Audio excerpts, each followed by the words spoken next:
Hello, I'm Hettie Judah. I'm a writer and curator. I am the curator of the Hayward Gallery Touring exhibition, Acts of Creation on Art and Motherhood. And this exhibition is really the culmination of about 5 years' work I've done looking at art and motherhood and the impact of motherhood on artists.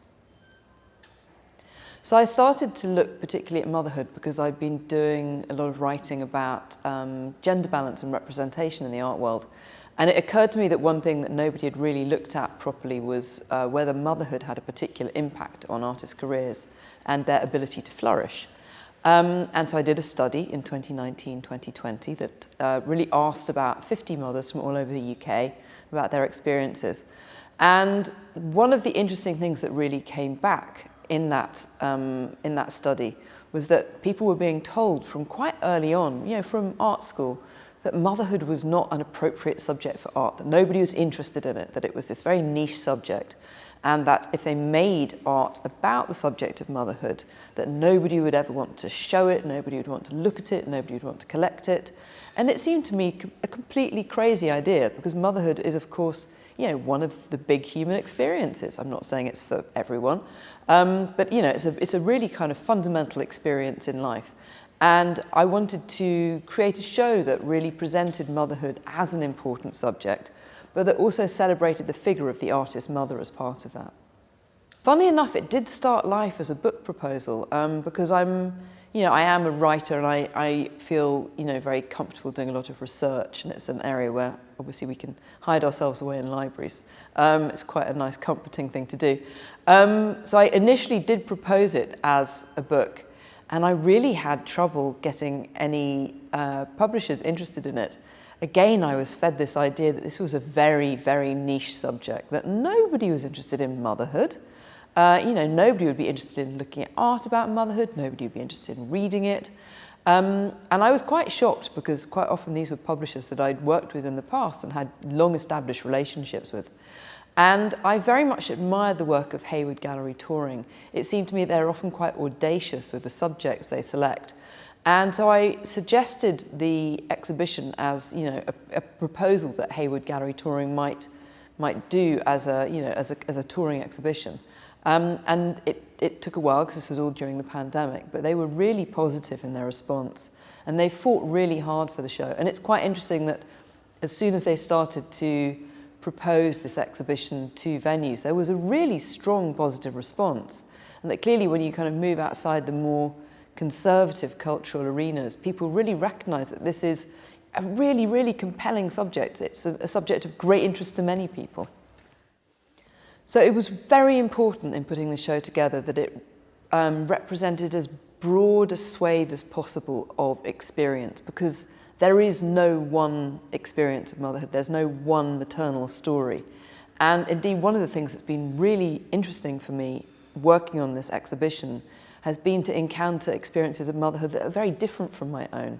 And so I wanted to bring all of these different stories into the space and to present as this great range of experience, whether that's looking after children that have complex needs, whether it's experiencing pregnancy as someone who doesn't present as female, whether it's having to worry about your child being picked up by the police because of their ethnicity. So there is this great diversity of experiences in the show. But also there are many works that address experiences that are quite taboo and that are perhaps extremely common, whether that's trouble breastfeeding, or needing to pump milk because you're returning to the workplace, or fear about birth, or discomfort with the pregnant body, or problems conceiving or going through IVF.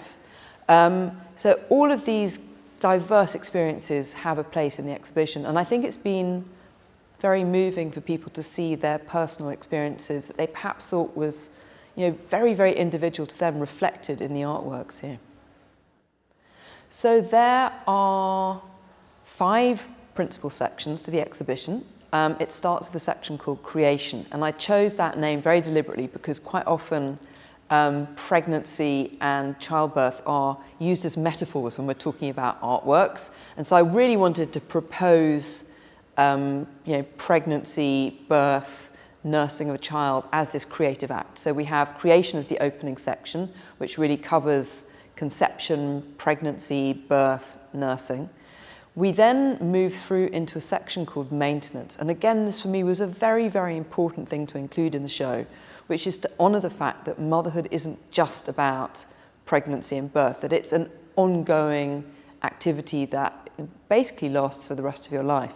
And so maintenance engages with the ongoing work of motherhood that can, go right through to adulthood. And as part of that section within maintenance, we have a subsection called the kitchen. And the kitchen is full of archival material relating to feminist groups who were working between the 1970s and the 1980s. They're from all over the world.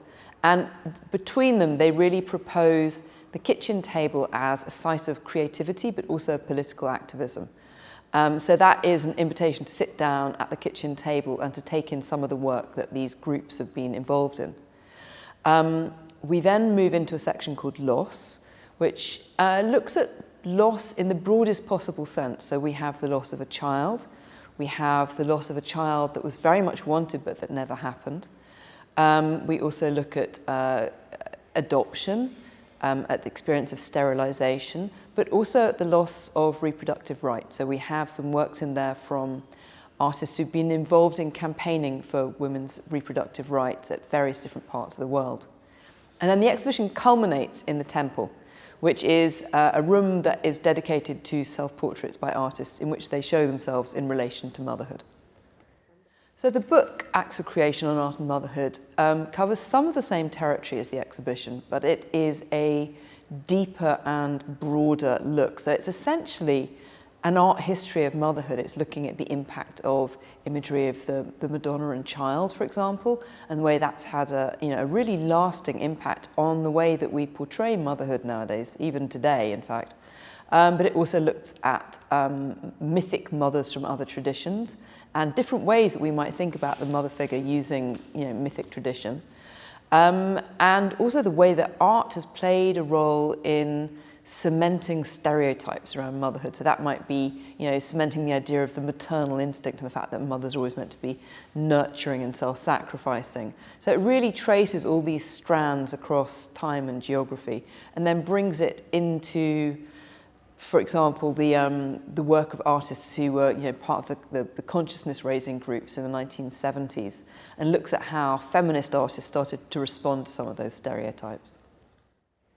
So for a very, very long time, artists have basically been fed this line that you can't be both an artist and a mother, that if you were going to be seen as a serious artist in the heroic tradition of the abstract expressionists or the great modernists, that you had to reject domesticity, you had to reject maternity, and you had to be completely focused just on art.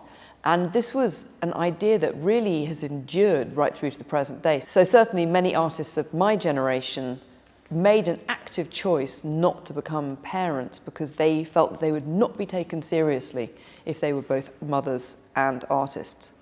And I wanted to confront this idea that the two roles were mutually exclusive, because of course there have been fantastic artists in art historically who have also been mothers, and indeed in some particular instances the status of mother was really important to the artist and it allowed them to work professionally because it marked them out as being an upright, upstanding member of society.